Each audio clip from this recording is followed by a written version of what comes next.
So for the longest time on this show, I was warning you that one of the effects of climate change that no one seems to talk about, but they should, because it's, to me, one of the biggest effects of climate change, is that many places are going to run out of water. That seems like a thing that couldn't happen. Not only can it happen, it's happening. And eventually, we're going to reach a tipping point, and enough places will run out of water that there will be wars over water, and wars over limited resources in general. And the time is now to panic. Look at this. This is from The Independent. Cape Town drought, so this is South Africa. Cape Town drought, city beyond point of no return and will run out of water in April, warns mayor. What? We're talking about 4 million people that are going to be affected by this. 4 million people. A major city running out of water. Well, this is a first, and it's an ugly one. So it begins, just like I told you. They've had 2 years of drought in Cape Town, and now they're severely limiting everybody's water use. They're calling the day that they run out of water, day zero.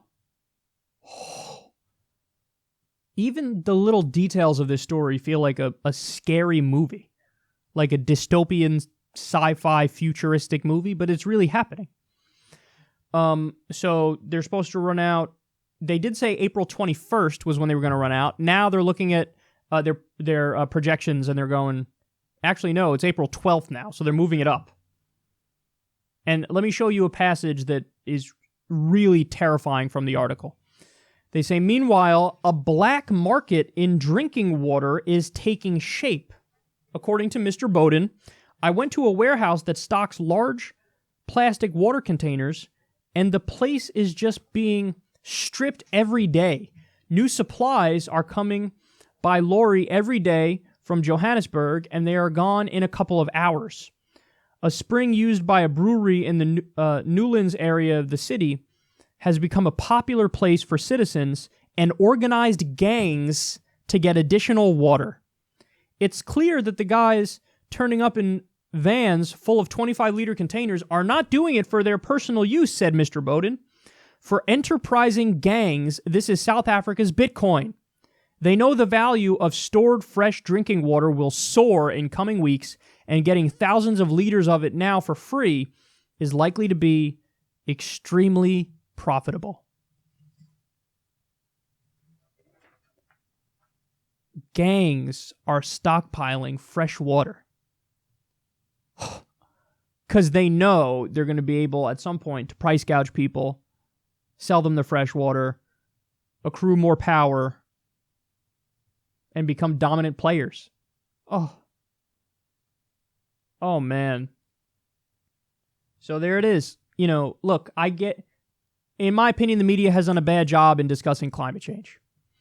Not only because they make it a debate, and they say, ooh, some people say it's not real, some people say it is real. Now let's go to a debate between a scientist and a dumbass congressperson who knows his dick about this. But not only do they do the neutrality bias bullshit, but also they don't, even when they talk about it and their heart's in the right place, they don't talk about the real effects of it. So, like, they'll bring up one thing, which I find happens somewhat often. They'll go, sea level rise. Now, if you talk about sea level rise and you really think about it, you go, okay, that is devastating. You're going to lose some major cities, and there's going to be refugees created from coastal cities. They got to move elsewhere. But really, at the end of the day, that doesn't seem to me like the most compelling argument as to why this is so scary. Because when you look at other effects of climate change, you find very quickly, for example, increased drought and famine. That to me seems like a bigger one. Like, people can, starve to death.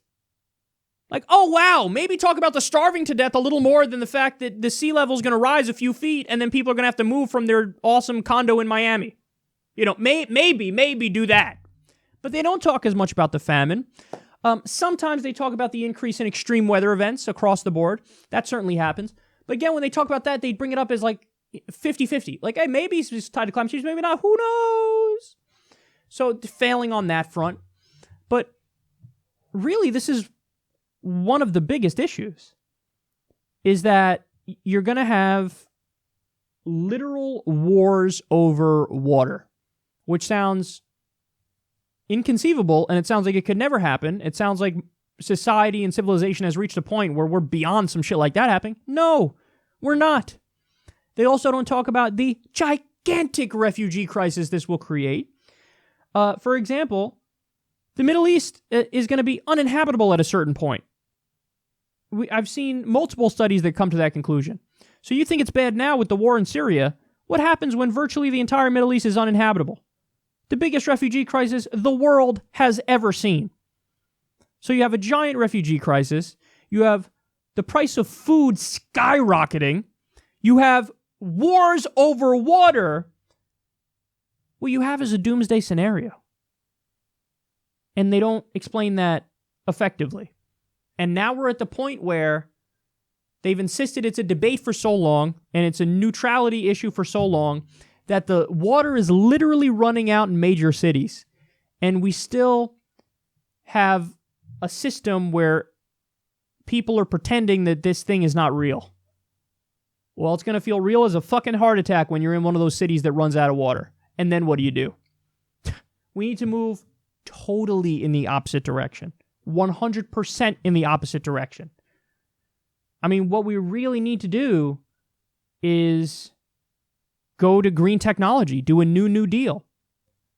By 2035, the latest, phase out fossil fuels. And even then, buckle up, bitch, because you have reverberating effects of greenhouse gases, and it's still going to get worse for a long time before it gets better, and that's if everything is salvageable.